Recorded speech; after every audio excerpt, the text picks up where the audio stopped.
Kenny Clark, and this is Lombardi's Bar. This is one of my favorite podcasts to do. I'm just, blessed and thankful to be a part of this podcast. It's a great podcast. It's a great interview. Maybe I know that you guys, obviously being the best Packers podcast that's out there. I had Malort this weekend, so I'm not tasting anything. Oh, good. He did. God. He did. That was fantastic.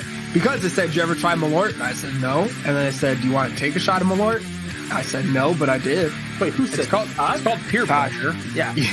I tried getting a high honors English class once, and they called my parents and were like, "Hey, just tell him he can't do it." It shows. It really shows. I hate you guys so much. I'm going to throw these two guys into the screen so that if I die, they can carry on the legacy of crap that is this show.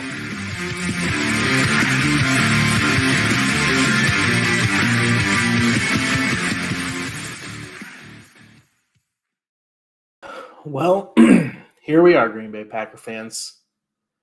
We've reached the end of our rainbow. Goodbye, Yellow Brick Road. Whatever other songs talk about things being done, that's where we are. A very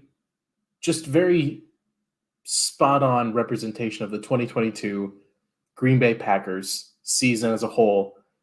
Week 18, had to forget. Week 18 loss to the Detroit Lions. We're here to talk about that. We're here to talk about the season as a whole. I'm your bartender, Dan Koenig, here on Lombardi's Bar. You take a second right now, if you wouldn't mind going on to the YouTube channel, if you're not there already. Go on there, subscribe, so you get notified every time that we go live here at Game On Wisconsin. Take a second also to check out our banging Twitter page now, which that thing has just taken off. If you are not on the Lombardi's Bar Twitter train now, it's left the station. I'm not even sure you can get on anymore. But go over and check us out over there on Twitter as well.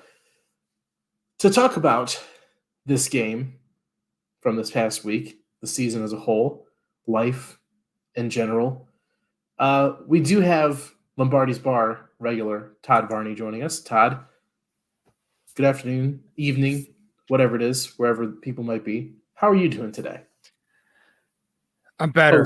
Post-season. I'm coming around. I've hit the point where I have the relief now of I don't have to watch any more football this year. I will, but I don't have to. And that having that freed up in my schedule, that's the glass half full. I've got a busy couple of weeks ahead of me. I don't have to worry about carving out time to watch playoff football. It's honestly the shittiest feeling in the world, but I'm trying to tell myself it's good and it's what I want. Yeah, there is something very freeing when you start thinking about the playoff schedule coming up this weekend and next weekend, and you're like, I don't have to worry about any of it if I don't want.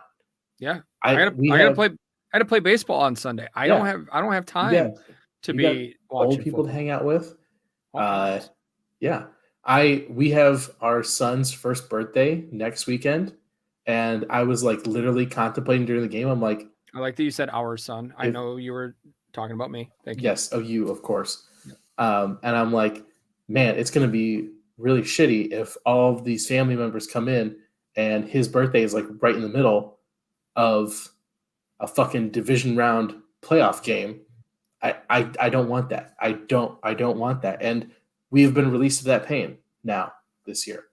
So silver lining, I guess. Silver lining with the show today is Jimmy is gone, but that means big ups. We get to fill the Jimmy Christensen sized hole with none other than Lombardi's Bar, friend of the show. She's probably we had to start a Hall of Fame, a Hall of Fame list of Lombardi's Bar guests. Because the list is starting to grow. We're getting a solid growth of solid friends, and she is near the top of this. It's Dani joining us for the show today. Dani, hello. How are you doing? How are you? Where are you in the morning process? I think the way that the season went, it kind of prepared you for the feeling you were going to have when they didn't make the playoffs. I mean, it's not like they were doing great all season and then all of a sudden they just shit the bed for the playoffs. So kind of numb to it, really, but they set you up for it. So I'm really not as upset as I have been when they've gone to the playoffs and got knocked out by the 49ers, which we probably would have seen happen even if they did make it. So I'm all right. I'm all right. That's what cracks me up is this team showed us over and over again this season who they were. And on Sunday, I was that asshole that was like, it's in the bag. We've got today. It's good. And I want to go to San Francisco because this team is going to go on a revenge tour and just No, they're not. No, they wouldn't have. It would have been just an absolute trouncing. The 49ers are playing the best football in the NFC right now. It would have been a shit show. Who talks like that? What an idiot. I mean, I would say that was half of Packers Twitter. Yeah. On Sunday. Matt's got it. Yes, we are all, yes. That's exactly right. We are all that ass. Because I fell into it. I fell into it too. At a certain point, I was like, fuck it. We got to this point. Let's do the whole goddamn thing. Like, let's let the storybook start right now. Like this is going to be the game when we get the DVD of the season in review, of like, here's where it all fucking turned around. They had it all set up on a pedestal for them, and they cleaned house and they went into the playoffs as the most dangerous team, to make it. And no, they basically farted in our face. Yeah. Packers fans are really good at being delusional. So yeah. Put that on my tombstone. Put that on my fucking tombstone. Just Packer fans are very good at being delusional. Yes. It's because we've had like 17 seasons now of this, basically delusional football. There's always been a chance. It's every time. If you've got Aaron Rodgers, you've always got a chance to go do something. Just think if they would have started Jordan Love 6 weeks ago, then you wouldn't have had to worry about Aaron Rodgers having a chance. Exactly. Mm-hmm. Exactly. We could be talking about a top 10 pick right now. There is Lil Wayne, Pack Only Podcast. They're all on board. They're all on board the love train, baby. Anyway, so watching that game, guys, I just want like your initial reaction to what we saw. Is this a Lions thing now? That this is the kind of game we're always going to get when we play a Dan Quinn Lions or Dan Quinn. I can't remember his name. Dan Campbell. A Dan Campbell led Lions team. Like, is this always going to be like the back and forth with it? Was this was that whole win streak just an aberration? Like what do you make of just this immediate hard fall from grace that we had after that magical run? How do you process it? I text Dani is right on that fourth down and said, like, LaFleur's in his head calling plays. You knew right then something was wrong. And I think what we see with this team a lot, and it's been talked about a ton, is they get punched in the face and they don't react. They don't know how to punch back. And a lot of that seems like in a 4th and short or a 3rd and short, they line up, and if it's a hat on a hat, they try to get cute and do something else rather than just saying, fuck you, we're taking our 2 yards. We're going to put our 5 guys up front. We're going to have Big Dog in there. We're going to put DeGuara in at fullback, and we're going to take 2 yards because that's just who we are. And instead they get cute and they try to do this shit, and they're never the ones doing the punching. If they come out in that scenario and take those yards and get the first down in that's a gutsy call. You go get it. That changes how that game is being played. That changes the tone of it. And then you have an offense that's punching people rather than just standing out there taking the shots. Yeah. I don't understand how they went from how they played the Vikings the way they did, and like how does it change that quickly from just one game? I don't even know how to process it because it was so different night and day, the two See, games. that's what makes me think that last week against the Vikings, that was the aberration. That was the team that when you get them properly motivated, that's what they can do. And we showed this week that they can't do that for every game. They can only do it for special circumstances. When it's the Vikings and they're extreme underdogs at home with revenge on their mind on a playoff, a playoff run to try to save a season like that. That's what that team is. Because I think you saw it on all phases of the game. You didn't see Keshawn Nixon, a dangerous kick returner like you did any of the previous weeks, let alone the that's Vikings because week. I think the hardest hit of the day was delivered by Jonathan Garvin to Keshawn Nixon on a kick return. That had a little bit there. Tom's got a point here. Our buddy down at Max in Kentucky. Shout out to those guys. They played Jared Goff like they were scared of him. Yeah. That was the thing. They went after Kirk. They set the tone in that game. Again, they were the ones doing the punching. They came out this week like Jared Goff was just going to light him on fire. It was like, where did nobody that played defense against Minnesota played defense against Detroit? Like that was a completely different group of guys out there. No, you're exactly right. It just goes back again. The defense, the offense, everybody came out exactly ice cold pissed this week. It was steaming hot against the Vikings. And I think it just goes again, they have to manufacture it. It just isn't there, which for me, we'll go into it a lot more about why and how what they can change to make that better. But like it just screams like this week scream to me. This is the Green Bay Packers now.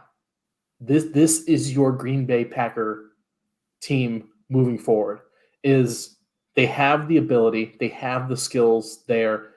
What they don't have is the gumption. They don't have the moxie. They don't have the confidence to go out and play like a team that is better than anybody else. Look at fucking San Francisco. Look at Minnesota. Minnesota's not that good of a team, but they come out there fucking cocky, swagger, and they say they can fucking beat you. It doesn't matter how many points you put up on them. They will fucking beat you no matter what. That's a fucking team. That's a team that is rallied behind something. And Detroit, give them credit. They did a great job at manufacturing a rivalry here because I don't think there's a single Packer fan in the world that considers Detroit to be a rival. No, definitely not in the same level of Chicago and Minnesota. They're down in that tier with like the West Coast team, the issues with San Francisco and Seattle. And then there's Dallas. It's always kind of in that mix too of teams we don't really like. And then you're like, oh yeah, and Detroit, I guess, but whatever. And like, they did a good job at getting themselves ready for this game. And then even when they had nothing left to play for, using that, and they started doing shit early and they kept going throughout the game. There were little things that they did. Just typically the Packers, the opponent runs out onto the field pregame from their tunnel behind the goalpost. Then the Packers play bring them out and they come out of their tunnel. The Lions stood in their tunnel until bring them out started, and the Packers came out and they ran directly through that. And you could tell right there, like, this is who they're going to be tonight. They're here to be shitheads. Even down to the point that when the Packers came back onto the field at halftime was when their punter decided he was going to start launching punts into that end. So it was just stuff like that they were doing, that there was no response from the Packers on that. Corey, in a weird colliding of worlds, Corey, who's usually in the chat here with us, I heard him call into Ebo's radio show, our buddy Ebo, and he asked him a really good question, and I want to hear what you guys think because I've had some time to sit on this one. He asked if the role was reversed, if the Packers were playing for nothing Sunday night and Detroit had a chance to get into the playoffs, do the Packers play with anything close to the fire that Detroit did for Dan Campbell? I don't think so. They can't even play with fire for themselves. So why? I don't. You know what I mean? They can't play with fire to get themselves into the playoffs. I just don't see either Joe Barry or Matt LaFleur. I don't see them as coaches that. And I was telling a couple friends this too during the last game, is I don't see those two coaches as coaches that hype up the players like Dan Campbell does. Like he's just really in your face, high energy. Like I don't see Matt LaFleur going into the locker room and yelling at them. Maybe he does, but I just don't see it. I don't see the fire in either of those coaches that would be needed for them to go out and play the way that the Lions did. He reminds me, and everybody deals with confrontation and emotion differently. So this is not meant to make anybody self-conscious, but we all know the people who, when they're having a difficult conversation, they get teary-eyed, their voice crack. Like that feels like to me who Matt LaFleur is when he goes in and tries to be the mean guy and yell in the locker room, that it's more of like a timid, like, I don't want to do this. And now it's just uncomfortable for everyone because I'm kind of crying in front of you. Like that's exactly what you mean. Where Dan Campbell's used to screaming at people. He just doesn't, that's just who he is. Yeah, it feels like Labo kind of touched on it here. He does feel like a bit of a people pleaser at times. And I think that's where the whole thing of him being a player's coach comes into mind. But I think Matt gains the respect. He has the respect of his players. They buy into the system. It's not like he's running this, mutinous ship out here. But they buy into him because he is a good football mind, which at the end of the day, he is. He's smart. He understands the game. He just is not he's not a good head coach, because a good head coach is a guy that will get your players up for this game. He puts players in the right position. He makes the right decisions as a head coach with his coaching staff. He doesn't do that. Like a motivator. He's exactly. He's not a motivator. And I want someone who, when I see my rookie linebacker pushing an athletic staff, or Rasul Douglas going in and causing trouble on a fucking field goal that basically makes it a gimme chip shot for him, that's the kind of stuff where exactly you need a little bit more Coach Beard in your life. And Matt is a little bit too, and that's talking soccer. Ted Lasso. Damn right.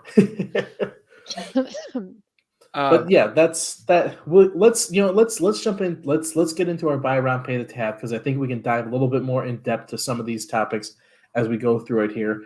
So Dani, we'll start with you here with buy around. Who would you like to buy around for this week? Well, since it's the end of the season for us, I'll just go a general whole season. Well, Keyshawn Nixon didn't come in until just a few weeks ago, but I'd buy around for him, and I'd buy around for Christian Watson just in general when you look at the whole season, not just last game, just for giving them the spark that they needed to even get as far as they did to get to a position where they could have made the playoffs. Christian Watson, as long as he's catching the ball, will make a play if the ball's in his hand. And then obviously we know what Keyshawn did. So I'd buy around just for the sparks that they brought to the team and knowing that we have that to look forward to next season. Hopefully. Yeah. Keyshawn Nixon's an interesting one. I didn't realize I think if I read that right, he led the league in kickoff return yards Yeah. And he didn't start returning kicks until like a Week quarter 10. of the way through the season or halfway Yeah. through the season. Yeah. That's fucking insane. Yeah. So yeah, that's a huge. I mean, bright when you spot. have a defense that constantly gives you opportunities to return the kicks, like that's a good point. he had a full season's worth of returns. Right, because yeah. Good point. Todd, yeah, go ahead, Todd. Yeah, I'm gonna stack a few here. I'm gonna go the first one for you, Dan. We were hard on you last week. Not just on the show. Just last week? Well, that's the only time I think we were exceptionally hard on you. Okay. So there was definitely some piling on the clip that we put out on Twitter that I didn't think that many people were absolutely going to shit on you for. You did have an awful take, and it was loser mentality. But that when that took off like it did, I felt bad for you on that one. And then just for being a good sport with the January 6th stuff. Shit was hilarious. Iowa Joe had some great picks. I knew it was going to be fun when I was getting messages from people that were like, hey, do you happen to have any pictures of Dan that you could send me real quick? So first one for you. The other ones, I got two more I'm going to throw on here. A couple of defensive backs. I'm going to go Tariq Carpenter and Ennis Gaines. Two guys, and it's not for anything specific that they did, other than they've been on the field quite a bit, and we haven't noticed them, which is a good thing. Ennis Gaines, up until Christmas, didn't play a snap on defense. Since then, he's played 26, 31, and 21% of the defensive snaps, as well as making significant contributions on special teams.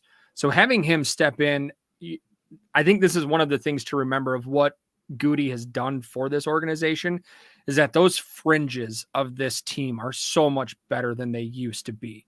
Like, remember when Ladarius Gunter played, how awful that was? Now, like, Ennis Gaines is so far down on that list, and when he gets in there, you don't really notice him because he's not making mistakes. Fantastic. And then Tariq Carpenter, not seeing a lot on offense, but he's been making quite a bit of movement on special teams. Go back and watch him on kickoff coverage. Dude literally just is a missile that just goes and throws his body into other people. It's amazing. I only want our team to score from now on so that I can watch him cover kickoffs. I think we would all enjoy that. Yeah. Todd. Yeah. So just a couple of guys out there. I know like safety is an issue for us moving forward. So I don't know that either of them are going to be, real contributors there next season, but just a couple of guys that I want to shout out that had some pretty solid performances there. Yeah, I think you mentioned that churn of the bottom third of the roster there. That is basically your special teams, your third string, fourth string guys that basically hold the team together. They're not the stars, but they, like Todd said, if those guys aren't good, you're getting Ladarius Gunter out there covering kickoffs. That's something that we, I think, haven't really mentioned is there have been a couple of times, obviously, with the blocked punt against the Vikings. There was a blocked field goal, a while back. But really, as a whole, the special teams has improved drastically versus last year. I don't get nervous on punt and kickoff returns anymore. Like, I don't worry about them giving up huge chunk plays on that. And for the first time in a long time, kickoff and punt returns for us became something that I looked forward to, because we had a whole. It's not just Kashawn Nix back there. It's the rest of that special teams unit. So that's something to really give a lot of credit to the whole staff for that. Yeah, it was wild being at a game like cheering for the return guy instead of being like, Amari, fair down, catch just go it. down. Closing your Just eyes. go down. Just fair catch it, Amari. You'll be fine. Just hold on to it. Like, I used Hoping to they just kick it close out of the my back eyes of the end zone. or walk out of the room. I couldn't Fair. even watch it. When Amari was catching him, I could not literally could not watch the screen until it was over. I Yeah. had to turn I it off. would all I would the best. probably All the best to Amari, though. Hope he's doing well. I think I can like I probably every time he like the kickoff didn't go out of the end zone and he like I'd see him catch it and he'd stake that first step and be like, oh, just like an audible groan, like, oh fuck, okay, like go down easy, just nobody touch him, run out of bounds. Yeah, my buy around, I'm in a bad mental state with this game because that game sucked. I fucking hated that game. It was so bad, and the absolute worst part is because living in Detroit, I love listening to sports talk radio. There's basically only one big station in town that they're the flagship for every major sports team in the Metro Detroit area. So they're the Lions flagship as well. And fuck, I can't stand listening to Lions fans feel good about themselves. It really kills me because I'm like, well, now I have to actively avoid the P1 setting on my radio in my car because I can't catch a glimpse of somebody being like, it's really good that we're 9-8. Like, this is the best season we've ever had. I don't be like, fuck all of you. Like, do your goddamn job and lose to us so that we go to the playoffs because that is the way things work. So I don't know. I don't know who to buy a round for. I'll buy an extra round for everybody that you guys have said, because it was hard for me to. Oh, convenient. Dan's buying another round for himself. Cheers. That's why I had to go with like season buy rounds for yeah. the season because I That's a couldn't good really point. figure one out for that in particular game. So I had a lot of trouble trying to find a buy round for that game. Yeah, because pretty much everybody on that team, you can look at like had some really good moments, but mostly everybody on that team had one moment where you were like, what the flying fuck was that? Like, what the hell was that? I would love to buy a round for Quay Walker because he had another exceptional game until he did the stupidest thing I've seen somebody do, I think. Since the last time he did the stupidest thing we saw somebody do. He did it. Exactly. Yeah. I guess speaking of which, let's jump into pay the tab here. I think Todd and I are going to be very similar on this. So Dani, why don't you start us off again? Who needs to pay the tab? I was gonna say Quay, but I'm gonna go with Joe Barry and not having the defense as disciplined as they need to be. They just always seem to be so undisciplined. And then when you saw that in that game with Quay getting his second ejection and then Rasul doing whatever he was doing, he explained what he did, and I guess I understand it, but you got to be more disciplined than that, especially in a game with such high stakes. Like, what are you doing? You're trying to play to get into the playoffs, and you're freaking pushing medical staff in the middle of the field. Like, you have got to be better than that. And I think Joe Barry needs to be better at getting the defense just more disciplined. And it's not just that game, and it's not just the seriousness of what those two did. It's throughout the whole entire season. They just, to me, were not disciplined enough. But especially in that game when you are playing to get to the playoffs, you got to be a lot better than that. Yeah, and what got me with Souls is like, I have no problem with him going up and swatting the ball. I get it, and I'm fine with that. But you have to understand, you're instigating something. They're going to react. My guy, flop. Like, did you watch none of the World Cup? If the opponent touches you, you fall down. That's their fault. Get 15 yards and push them back. Like, make them punt. Yeah, like that takes those points off the board. Cool. That's the move to make in that situation. And instead he retaliates and gives them a chip shot. Like that was just awful. And then Devontae Wyatt also dropping a shoulder into the trainer. Like, what Quays was reactionary, not excusable in the least, but reactionary to like, what the fuck is this? Wyatt just walked over and was like, fuck you. Like, I don't understand what's happening there. You're absolutely right, Dani. The discipline on that defense, it just all year. I mean, and it wasn't just like guys acting out. It was guys not following assignment. You could see how many times did we see players wide open on the opposing team with a safety 15 yards behind them because they blew an assignment. Like, there was just no discipline on this defense all season. And it showed up in a really bad way at the worst time. Yeah, I think you both just hit it nail on the head. If there's no structure to this defense, who's the leader of that defense? Who? Like who's the Charles Woodson of that defense? I don't think it's Jair. No. You could argue Devondre Campbell, but he doesn't strike me as that leadership type that I want. Out of a defense. He feels like the old quiet guy in the corner that like somebody starts saying something. When he talks, people listen.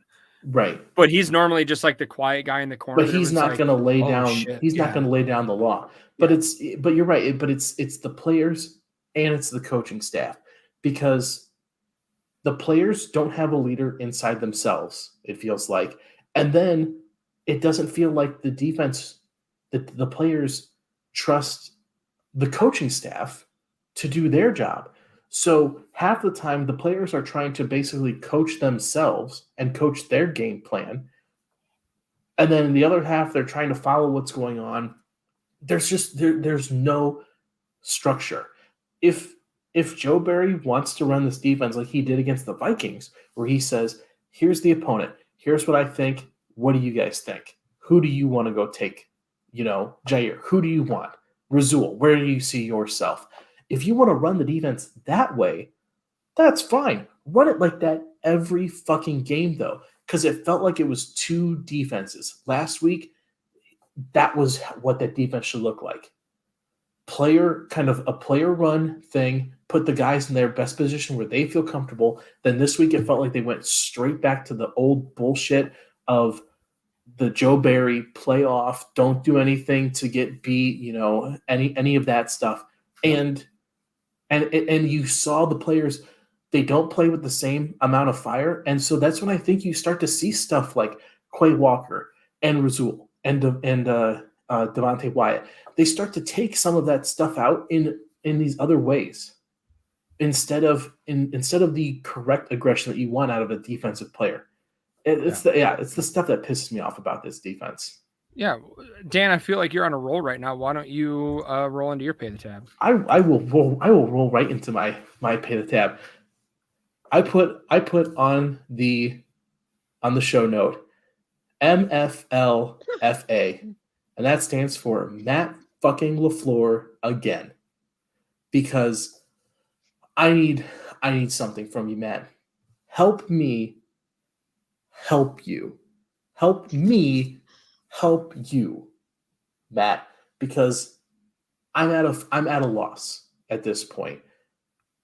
We saw 17 weeks of a defense, like I said, a rudderless ship. The defense is a rudderless ship. You're running an offense as if you are a 10-year-old that's just picked up Madden for the first time. Where you're like, I've never run this play before. That sounds like fun. Let's do that on 4th and 2. It feels like, and then to come into the end of the year interviews and say you have no plans whatsoever to change your coaching staff or to make big swinging changes. And we are all sitting here looking at what happened this season and being like, nothing's going to change if you run this back. And so how many more times do the same mistakes have to be made with this team before something changes? I'm not calling for his job, but stuff needs to change. If that's bring in a different offensive coordinator, change up the structure, do fucking something. But we cannot go into next year with essentially the same roster, essentially the same coaching staff, and expect different results, because it's not going to work. Yeah. I was shocked that he was so quick to say he doesn't expect any turnover with the coaching staff. I would assume he's got his finger on the pulse and knows, like, hey, the couple of guys that I would rather have in here instead of Joe Barry aren't interested. Whether it's Ejiro Evero looking at head coaching interviews this offseason, probably. I don't know if Joe Leonard's still on the list after he spurned him the last time, which I don't know that that's somebody I want in there in this situation. So it might just be a thing of like, hey, Joe's running what we're telling him to. You know, how much are they looking at analytics and saying, here's where you want guys? And I know as a fan, we look at it and go, why aren't you on the line on defense? Why aren't the corners playing more press? Well, because then they're more susceptible to rubs. And, you know, there's always the reaction to what we see. So it could be in that area of this is the best we're going to do at this point. And we need to tweak some things. We've seen when this defense has played good, they've been great. They just don't play that good often enough. That's the whole thing with this season, is just that the whole team has just been so inconsistent. If they all could just play consistently together, not the defense doing well and the offense sucking and then vice versa, if they could all just play consistent and to their talent, there's a very talented team if they could figure it out. But I think especially keeping the coaching staff, they're not going to figure it out. But yeah, the inconsistency, I think, has been the number one problem this year. And that goes straight back to the top. Yep. If you have a team that players aren't playing consistently at the high level, like what Dani said, when they play at their highest level, we get what we saw last week against Minnesota. That's what we should be expecting out of this team every single week. And we saw it one time. One time. There was one fucking game this year where it was over before half, basically, in the Packers' favor. Yeah. Good save. Thanks for clarifying. Before I jump into mine, I do want to shout out Mastodon. This almost made my list. I don't know what it is about Aaron Jones in a big moment that ball just becomes a greased watermelon that nobody can hold on to. Like, I don't know. Like, do you just not play him in big games anymore? I don't. I mean, I think it's a little. It's not. It's a little bit of coincidence that it always seems to happen in these moments, but it is fucking frustrating, regardless, that it always happens in big moments. Yeah. I'm gonna go with Matt LaFleur as well, but for different reasons than what Dan said. This was the third year in a row that this team ended their season on a loss at home in Lambeau Field. 21, obviously, a COVID year. So 20, a COVID year. I was there for that one. It was the Tampa game, 10, 12,000 people in the stands. We're not going to call that a true Lambeau home field advantage, even though you've got a warm weather team coming up to play in the cold. And it was cold that day.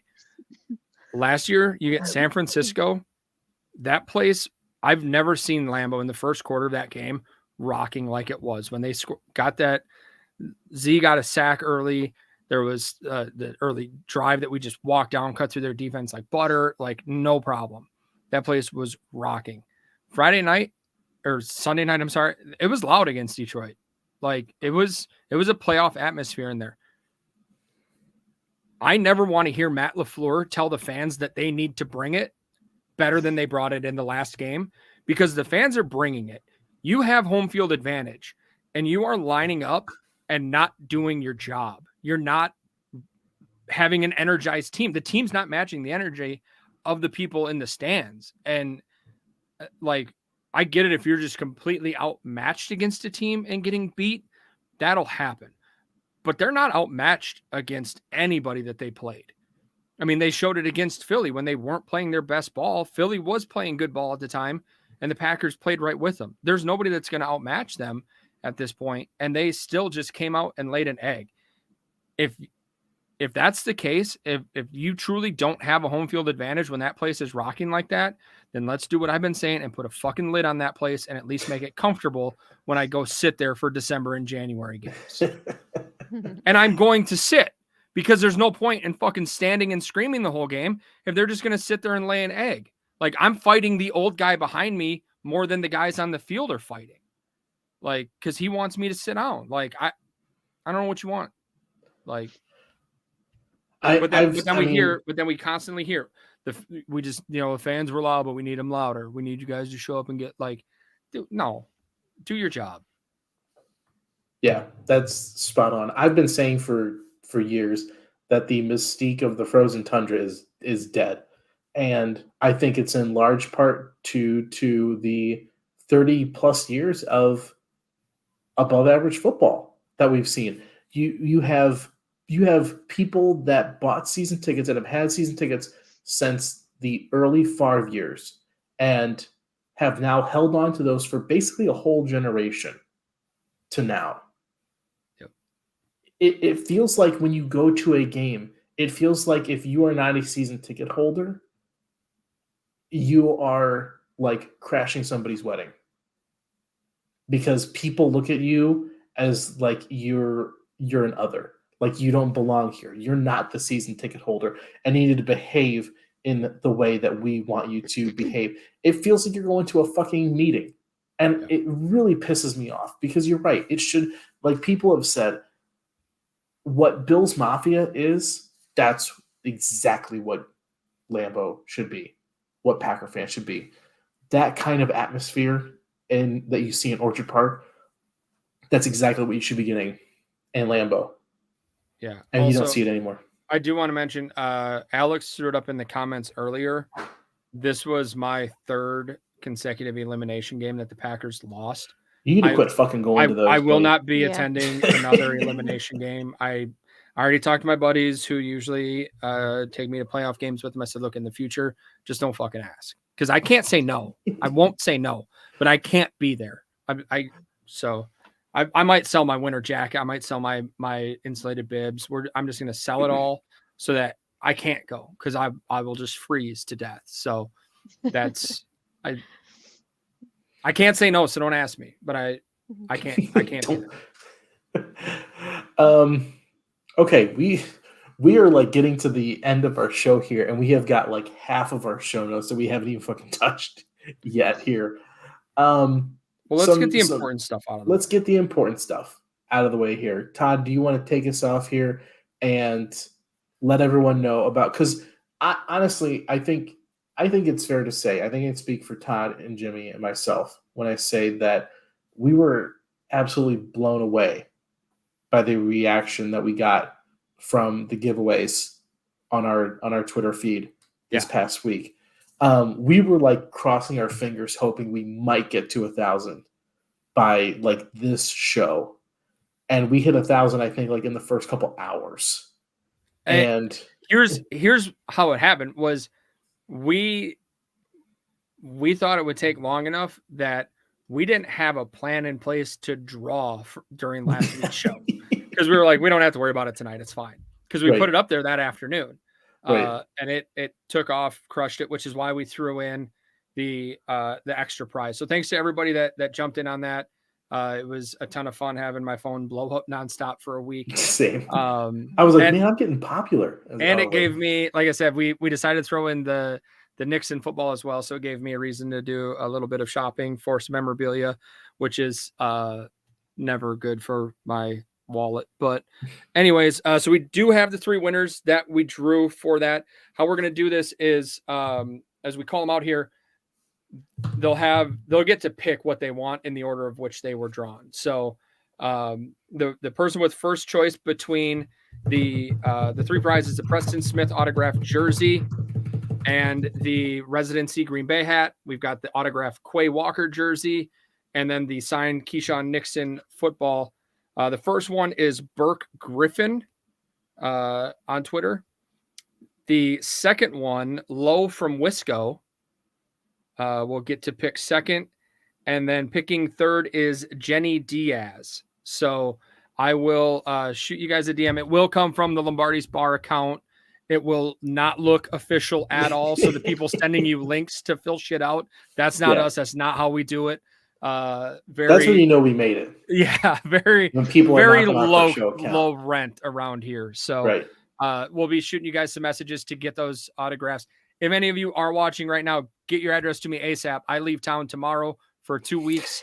So you either get it shipped out tomorrow or you get it in February sometime. Yeah. And again, thank you to everyone that did it. We literally gained like almost 3,000 followers in the past week. So that's huge. That only helps us grow the show, and we super appreciate everyone that did that. The other stuff to recap, since we're at the end of the season here, the beginning of the year, we said we were going to do the Kenny Clark Sackathon, where we asked a handful of you guys signed up to help us donate money for every sack that Kenny gets this year. I think our final count was we had 11 people sign up for the Sackathon this year. Kenny pulled down 4 sacks this season, which by my math, according to what everybody said they would donate per sack, ends up being a grand total of $550 that we are donating to Kenny's charity, which we always wish that any amount we wish could be more, but for a little show like us, that's huge. That's big for Kenny. So we appreciate everyone that did that. Yeah. And Kenny, I mean, he's definitely appreciative. He's expressed that to us in the past. Mm-hmm. So we do have some other stuff coming up. So keep an eye on our Twitter, because like I said, I did buy some more memorabilia and I'm not a memorabilia guy. So I'm looking to get rid of it. So we'll have some more stuff coming up in the future here. So keep an eye on our Twitter. Perfect. And some other housekeeping about the show itself. We're going to be off next week because, like Todd said, he's going to go play baseball with old people this week. But the following week, so 2 weeks from tonight, we will have our season in review show, which it'll be the 3 of us back here together, myself, Todd, and Jimmy. We'll do just a recap of the season, which means we also have our end-of-year voting, which includes a bunch of stuff where you get to vote on best moment of the show, favorite guest of the show, favorite moment from the season, MVP of the season, and a couple of other things on there. And we get to announce our winners at our final show, which, again, will be in 2 weeks from now. So no show next week, but 2 weeks from now, we'll do our finale show, our wrap-up for the 2022 season. So make sure you join us there, and make sure you go onto the forum and submit your votes for that as well. All right, I guess let's throw up some bar bets here before we head out. A lot of open-ended questions here for the show. Emma mentioned something about that. I'm actually going to send an email out to everybody that signed up with everyone sent their emails, so you'll get an email about that soon to remind you, send you a link of where to donate, all of that. That'll come out soon. And then make sure you send back proof of your donation so that we can enter you for the Kenny Clark jersey drawing. Ding, ding, ding. Exactly right, Todd. All right, so our first one here, this is a pretty straightforward one here, and it's really probably the biggest question remaining for the Packers as we move forward. Will Aaron Rodgers make his decision about next year before the draft? Because it's been 2 seasons now where it's after the draft we find out what is going on with number 12. So do we get it this year before the draft? Todd, I'll start with you. 5 Bakhtiaris, no, we do not get it. The team will know where he stands before the draft, though. Okay. He will make up his mind. He will make the decision. The team will know. I feel like he's looking. He doesn't sound like a guy. He hasn't for many weeks sounded like a guy who wants to keep playing football. I don't think he's back next year. I think he retires.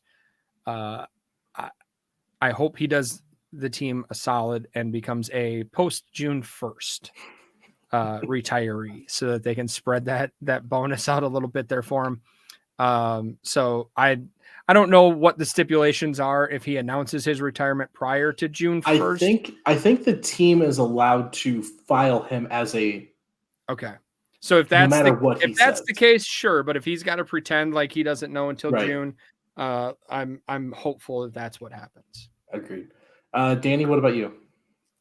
I was gonna say I think 5 Bakhtiaris he will know what he wants to do before the draft. We won't know. So that's exactly what I was gonna say. But I do think he's coming back though. That's where I don't agree. He's coming back for one more year. Why do you think he's back? The emergence of Christian Watson, I think, is going to help him to come back. I understand Brett Favre went out with the interception at home. I don't see Aaron doing that. I think he's got too big of a, I don't know. He says he doesn't regret anything and he could walk away right now and be fine, but I don't see him walking away with that interception as his last play. So I think one more year he's going to be back with us. Yeah, I'll go with you guys too here. I'm going to go 5 Bakhtiaris. No, we don't get to know. And I question if he or the team know before the draft, because I don't trust anything going on in his mind anymore. I can't figure him out. But I think Dani is spot on, where I think the allure of coming back for one more year to not end with the interception is going to be just enough. It's a hell of a drug, football. We saw Tom Brady throw away a fucking marriage to a supermodel for the drug of football and competition. Aaron Rodgers, I believe, retired supermodel. Okay, come on. Either way. Or is that like a Marine? Like once a Marine, always a Marine. I think it's like, okay. semper model. No, I think it's going to be hard for him to walk away, and this season it's going to be hard for him to admit that he wasn't good enough. He ended a season as that. It's going to be hard. The second open-ended question, or the first open-ended question, second Packers one.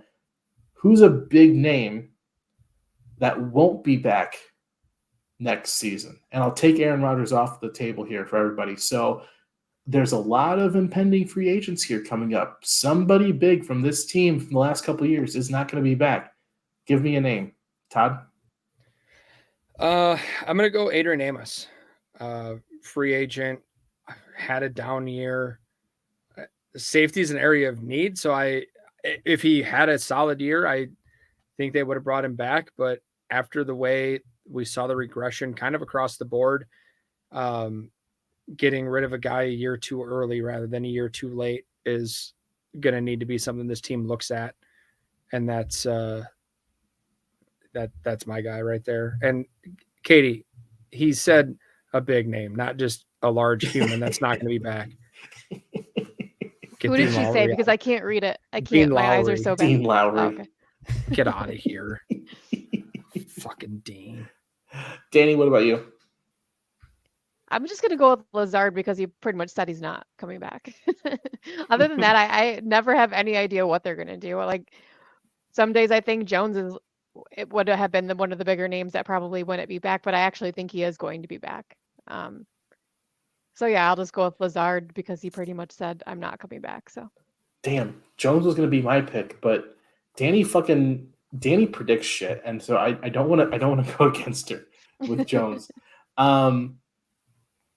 Boy, it feels I think Devondre Campbell. I think I don't see a fire in him. And I don't know, he just feels like a guy that we're not talking about him as much.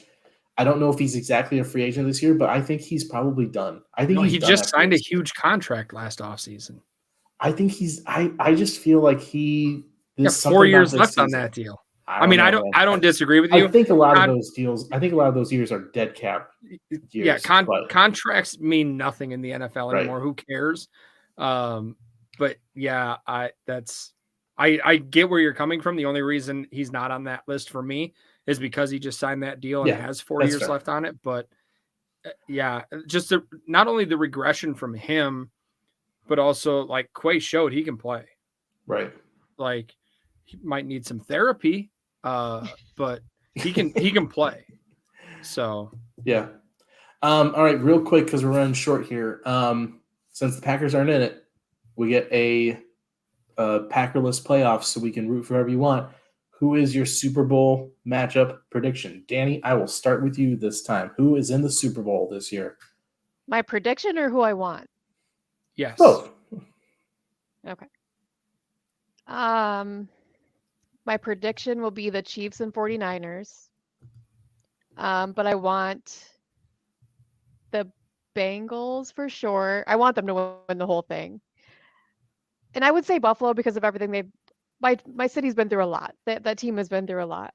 But Buffalo, their fans have just bothered me so much over the years that I can never root for. I can never root for them. They're just so annoying sometimes. But so Bengals, I want to win. Yeah, I think it's going to be Chiefs and 49ers. But I hope the Bengals win the whole thing. Okay, Todd. I just hope everybody has fun at the Rihanna concert. Fuck you. I forgot she was even gonna. Yeah, forgot all about it. I did too, honestly. I'm on the Bills train. I love that team. I love Josh Allen. I love their fan base from afar. Afar is way different. Yeah, it's a different experience, and I understand that. So I like the Bills, and I hope it's them because I think they'll be able to beat anybody in the NFC, and there's nobody in the NFC I want to fucking watch win a Super Bowl at all.